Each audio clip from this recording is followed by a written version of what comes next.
Hey guys, on here. Welcome to the next part of my reaction to Zack Snyder's Justice League. I still don't know how many parts this is actually going to be in the end, so stick around. We're going to figure that out together. If this is the first one you're tuning into, be sure to check out the previous reaction to get caught up on my thoughts.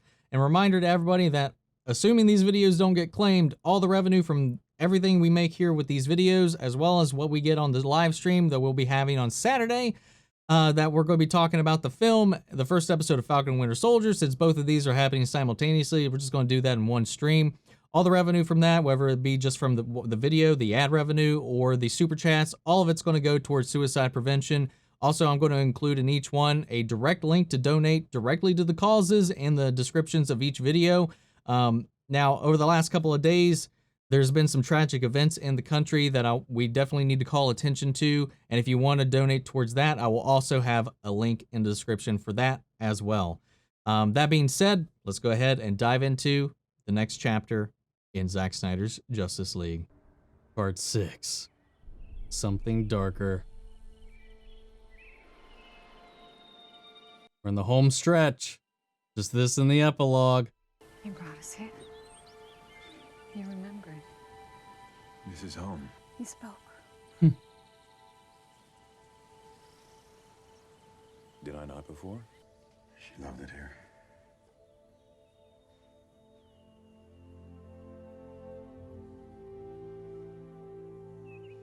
So did I.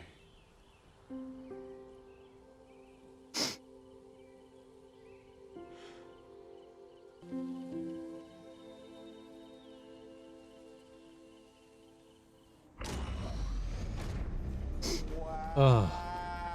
Everyone, this is Alfred. I work for him.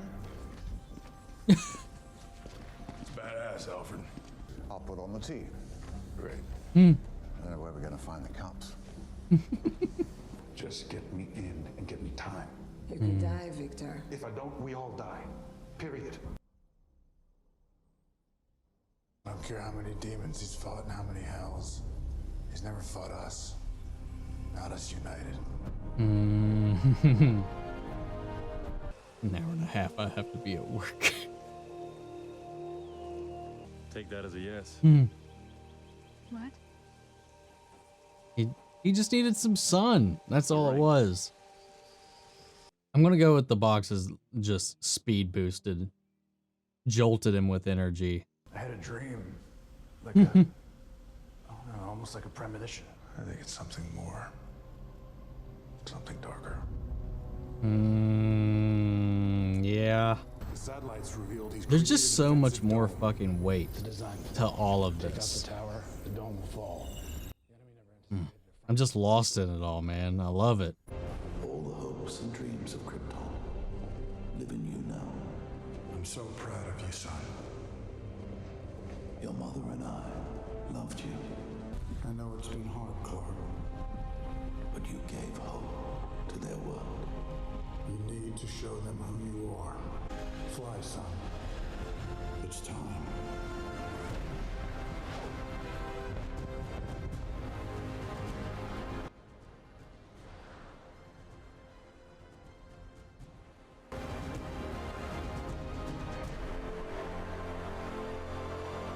Absorb that sun, man.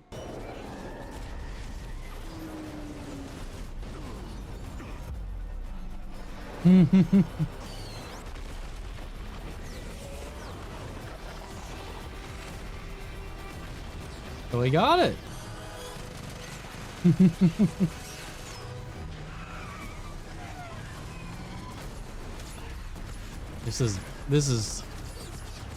Just everything about this is so much fucking better.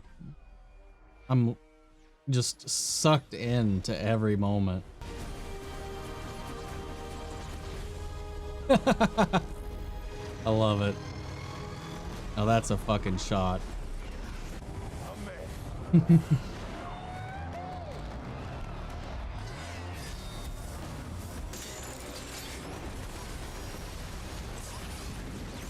Holy shit.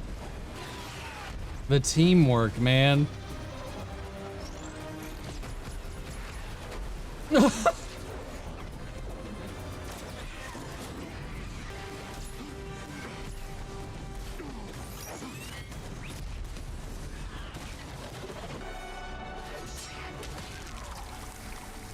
Double kill. You go do your thing.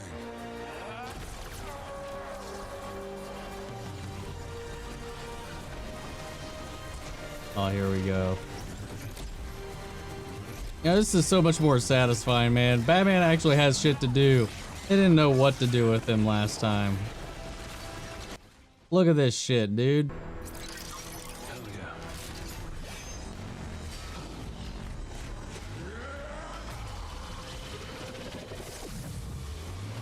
Oh, nice combo attack.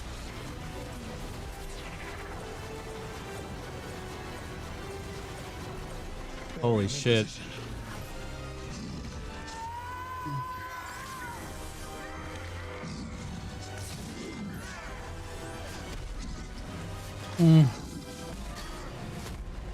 Oh.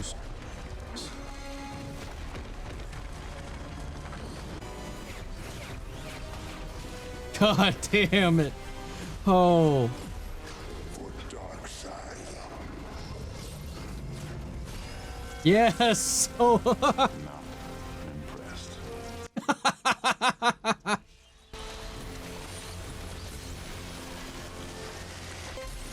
Oh.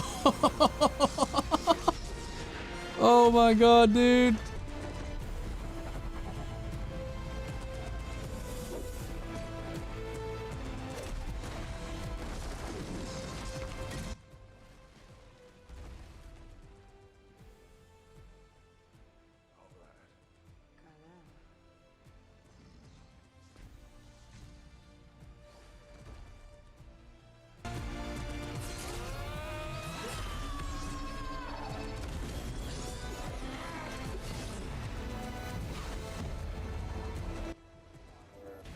God damn. Get fucked, dude.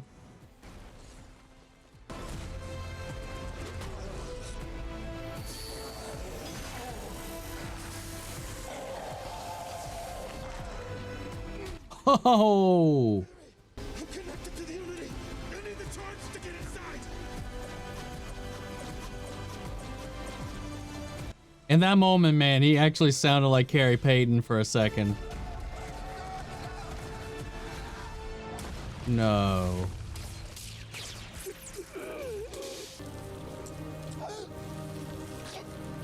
Barry, where are you? It's almost synchronized. Okay, okay. Oh, I gotta heal, Barry.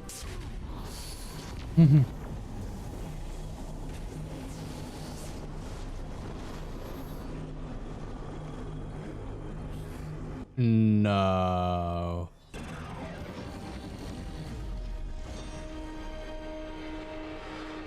It's too late.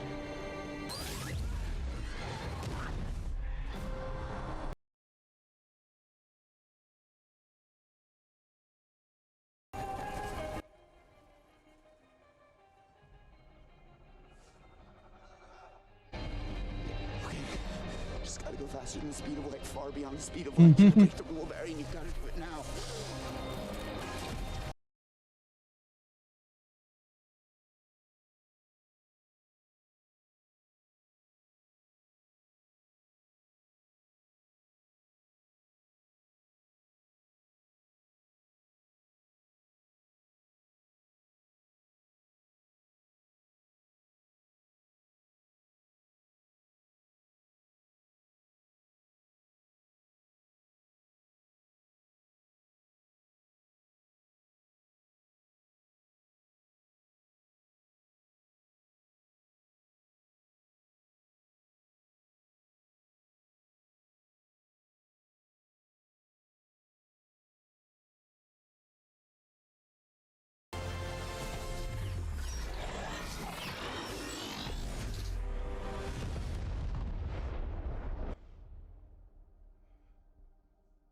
Oh, he's inside it now. You don't have to be alone anymore. Oh, it's We'll be together again. the boxes trying to trick him. Maybe. We can put it back, Vic. Yeah. Yeah, it is. Make you whole again. I'm not broken.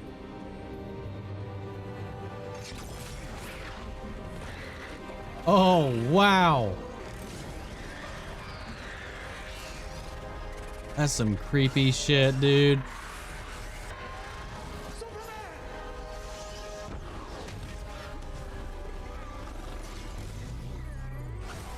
Yes. Oh.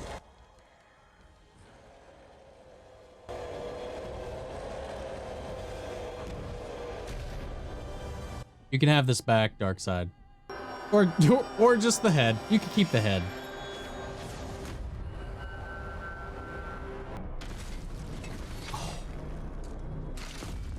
Oh. Dude.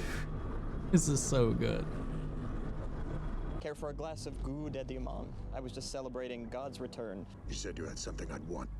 You better not be wasting my time. But if you want the Batman, his name is Bruce Wayne. God damn it, I want that Batfleck movie, god damn it. We're almost there. Mira. We need to hurry.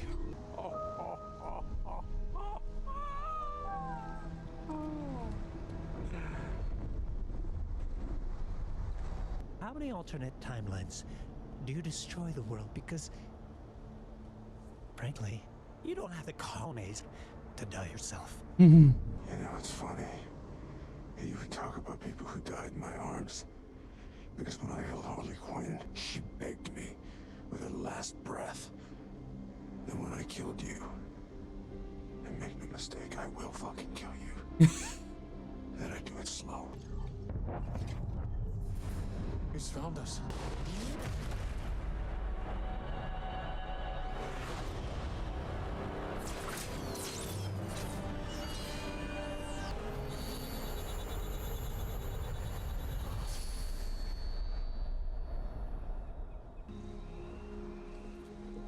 Can I help you? I'm sure you know Darkseid is not finished with Earth. There's a war coming. And I'm here to help. Well, we can definitely use the help. So, You know, I never thought I'd see the defenders of Earth united and fighting as one. It wouldn't have happened without you, Bruce. Your mother and father would be proud. hope so. And some have called me the Martian Manhunter. For Autumn.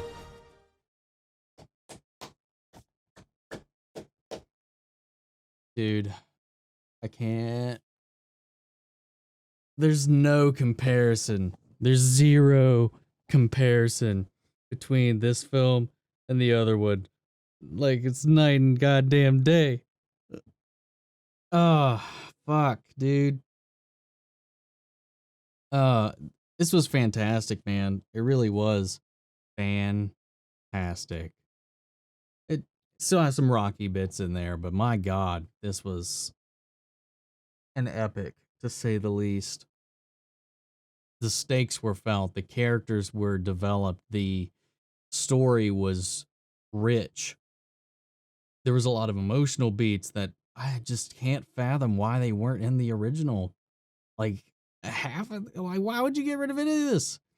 And like, this is still light. I mean, there's a lot of darker stuff in here than the version we got, but it's still light. It's still hopeful. It's still got that light at the end of the tunnel as part of the story in this. Like, having seen it, I mean, a lot of people were like, oh, it's too dark. BVS too dark, too grim, whatever have you. And, you know, this isn't even on that level. Like, yeah, there's just stakes. There's weight to everything every decision that's made, everything that's going on. Steppenwolf even has his own kind of arc in this. You can sense his history, his relationship with Darkseid, what he's trying to prove.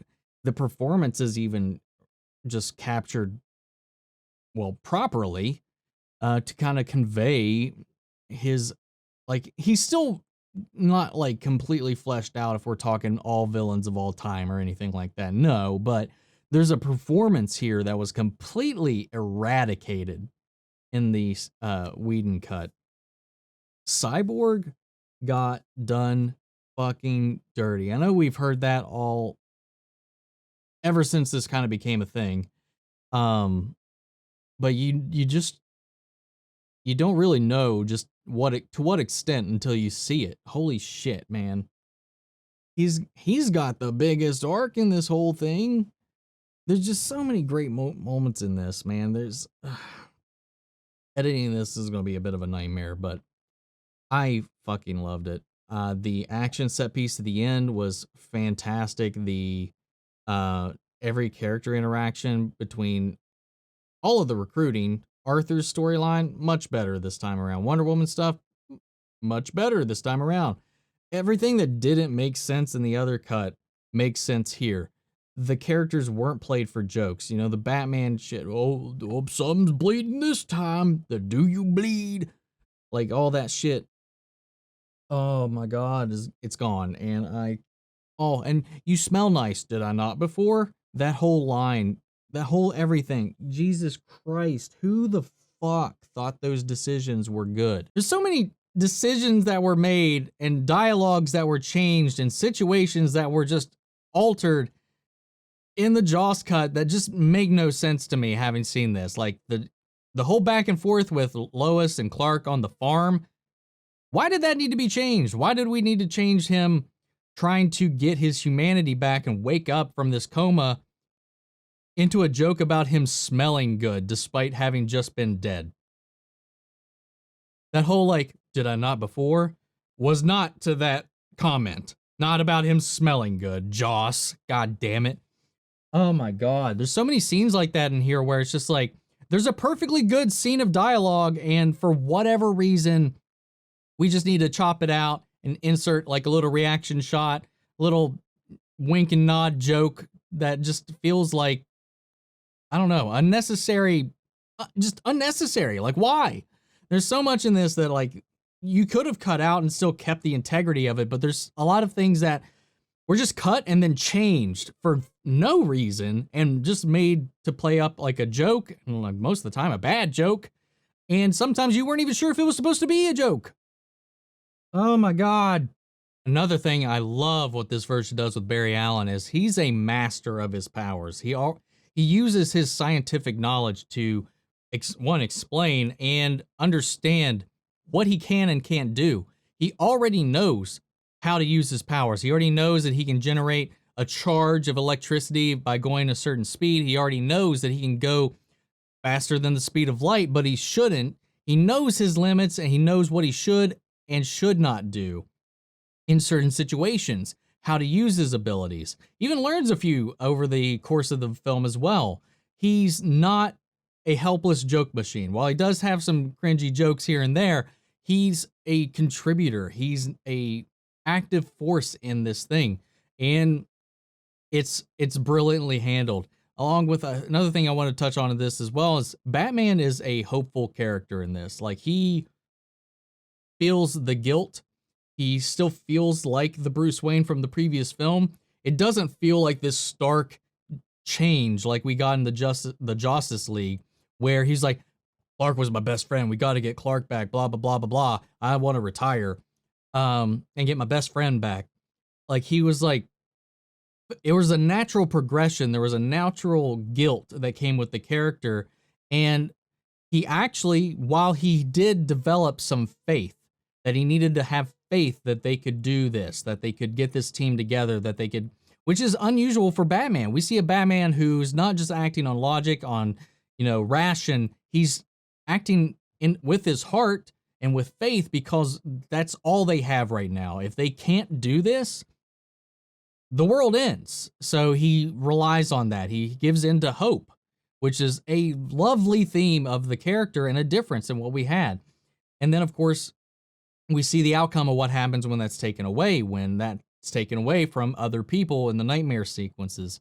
It's a really interesting way that they bring that together, and how it's a stark contrast to his role in the previous film, where it just like didn't make sense at all. Like his transition from film to film and the character he had in the Joss cut, where he was essentially just a punchline and just a sidelined character throughout most of the movie.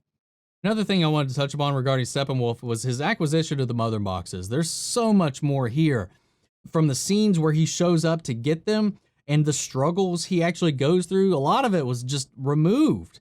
There's even like a detective element, an investigation element of him trying to figure out where these things are housed on the planet, with him interrogating different people, with him going to Atlantis, with him interrogating Atlanteans, the whole thing with him on the mascara is so much more drawn out. There's so much more that makes this just so much greater than what we got originally, which just kind of, at the end of the day, felt like he was just boom tubing in, yoinking it. That was easy, and then piecing out with barely a struggle, barely an inconvenience, if you will. And there's an effort that's put into it. Like, it's its whole own storyline. And I can kind of see where, even if Zack had stayed on, some of those bits might have been cut out in the end if he needed to, make a theatrical runtime out of this. But, of course, Zack Snyder fills a lot of this with some beautiful Zack Snyder slow-mo. I feel like a lot of that could be trimmed out as well to save some of those bits. But, I definitely get the vision, and I enjoy it all the same. But it definitely helps make the stakes be felt, because that's one thing that's definitely different from this one, and much, much better, as you'll hear me say, with everything in this movie, is just better. There's not a thing in this that I think the other one has up on it. Not a damn thing. And the weight of the stakes are felt in this. Like, the looming dread is felt. The need of Bruce and Diana to find these other metas to form their team. The desperation, even, is felt. And it all builds and builds and builds. And the climax of this movie feels earned. The pacing of this movie is just perfect. I love it, man. I almost wish the chapter cards were removed. I know it's helpful for us in the end, but I just want the movie to just keep trucking, man. Just keep trucking. I think this film was just pieced together brilliantly. And everything that we didn't feel in the other one, we definitely feel here. This movie also continued to build out the world as well. Like, we got, of course, the famously talked about here recently, the Martian Manhunter was introduced into this. Now, he's not like a key active player or anything like that, but yeah, we're getting hints of this larger expansion, this larger world coming together.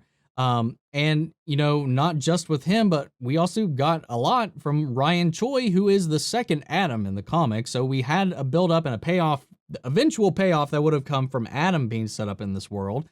And God knows how many other things we just kind of had left in the wings that were coming down the line, that were meant to come down the line for the following films. I'm just glad this got made. Like, the ending, the complete the real ending with Deathstroke, what was supposed to set up the solo Batfleck film, and him learning through Luthor, Bruce's name, Batman's name, to go into that storyline where he's systematically taking Bruce's life apart, is set up here. And despite the Amber Heard of it all, the bits with Mira in this were actually really good too. And just the part that they all ended up kind of playing in that futurescape and the dream sequence at the end. God, I want to see that movie. I'm still not 100% on the Jared Leto take. He was switching accents all over the place, and I don't know if that was intentional. He was like a little Southern there for a little while. And like, you can tell he's like kind of doing his thing. Does it give a better impression than the previous one we got? Yes. Oh my God, yes. Still an improvement from the version we got before. And actually, that interaction between Bruce and him, the first and only interaction between them that wasn't Batman just riding on top of his car trying to get it to stop, was really well done. Them recollecting, like, especially when Mira's like, do you even know what love is? And Joker's like, oh yeah, he does. And it's all been taken away one by one. And he starts pulling at it. And he's like, the desperation they have to be in to turn to need Joker as their ally for whatever reason they're doing. I don't even know how they're getting out of the situation they're in now, because Superman just showed up having succumbed to the anti-life equation after Lois's death. I mean, they spelled it out. We knew that was what was coming, but we don't know the events yet. We know that Lois took a pregnancy test in this, but we don't know the results of it. Obviously, I'm sure she ended up being pregnant. I know a lot of people were concerned because of the storyboards that got released, thanks to that museum to Zack Snyder's Snyder Cut and all that junk, that there was this discarded storyline of Lois being pregnant. Like, while Clark was dead, Lois and Bruce had a relationship, and that was not hinted at whatsoever in this, thankfully. And they leaned more into the Wonder Bat thing, and at least, because I think that's what a lot of people felt the more natural about, and that's something that was kind of played with a little bit in the cut we got. Some of the good things here and there that made it into that version. And I'm glad, because I know that's just weird, man. I think that goes the wrong way. Though I'm curious to know the events in this version. How does Lois die? That's what I want to know. Does Darkseid take her out? I don't know, man. We saw glimpses of the Vision too, glimpses of possibilities when Cyborg was plugged into the Kryptonian ship. Of course, the charred corpse of what I can only imagine is Lois, and I'm wondering if Darkseid did that or not, because he immediately shows up right after that and puts his hand on Clark's shoulder, and that's when you know he clicks and succumbs. So I'd have to imagine that is how that plays out. I know there's a lot floating around as far as different write-ups of how this was going to go. There's like 3 different drafts and outlines completely for JL2 and 3 that are out in the ether. The one based on conversations that a lot of people were talking about, because I was always mentioning the one that Kevin Smith discussed on his podcast that he heard from people that worked on the Snyder Cut, actually both cuts of the film. And from what we've heard, he's at least confirmed after having seen it and actually talked with Zack that what he had discussed on the podcast was the version that was going to end up getting made, which is separate from the one that was in the storyboards. So that had come out recently, at least. So that, who knows? It could even be changed from that by this point, because there are some directions I'm sure that Zack may just want to take it a different direction if this even goes that way. And I want to see this follow through. I think this deserves it. This is just a monumental achievement, and it's a monumental improvement to that garbage cut.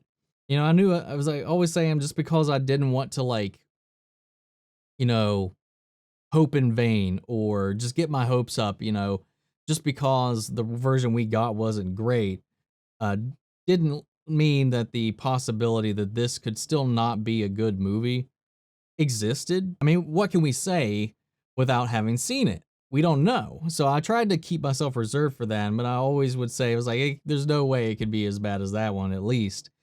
And my God, does it kick that thing to shit.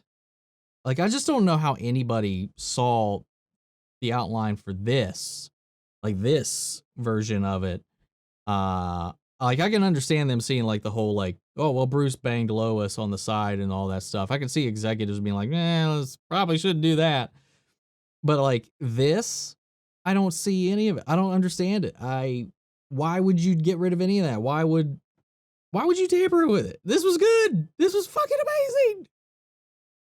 All of it. Like, the final fight, the build-ups, all the interactions, everything with Steppenwolf, everything with all the characters. Like, there's some bits, like, from Wonder Woman and Batman that kind of survived a lot of what had happened. But everything else, man, it just blows my mind, like, how anybody... Now, could this have been 4 hours long in the theaters? Would they have allowed that? Hell no. They'd only allow this in this format, and that's what Zack said. That's what a lot of people have said. So, I mean, could this have been trimmed down and still be just as good? Hell yes. You could have definitely trimmed some stuff out of this and made a theatrical version of this movie that would have been perfectly fine and still vastly superior than the trash movie we got. That stupid mandate that they gave him to make this, like, under 2 hours is just a joke. Like, they were hampering this from the get-go, and I'm just glad that we got this. You know, even if Snyder had stayed on and worked on and been there to fight through everything, if the tragedy didn't happen that took him out of it, I still think even if they made him trim his version down, it still would have been just so immensely, unfathomably better than Whedon's. Jesus Christ, that thing looks like complete dog shit compared to this after seeing both of them.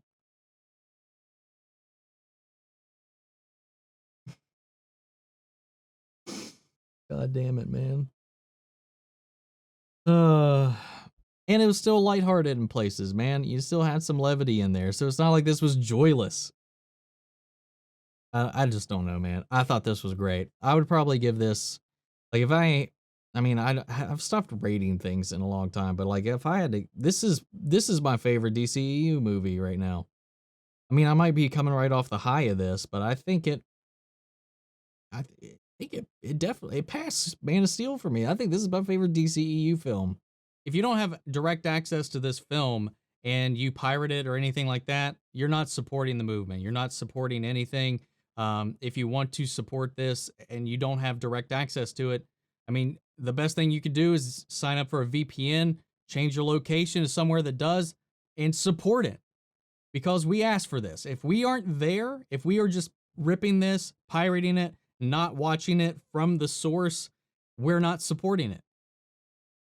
So that's my feelings on it. So we need to get out there and do our part. If you don't have access to it, if it's not in your country, if it's not available or whatever, there are ways to get it and pay for it. And you need to do that, because without that, without this echo from the world, from the fans, from the force, from the movement, this is where it ends. And it very well could turn into that cul-de-sac. This is going to be one of those things where I'm just going to have to ponder on it and think on it. I'm going to be watching it again before we do our live stream on this. So I'm going to have some time to think about it.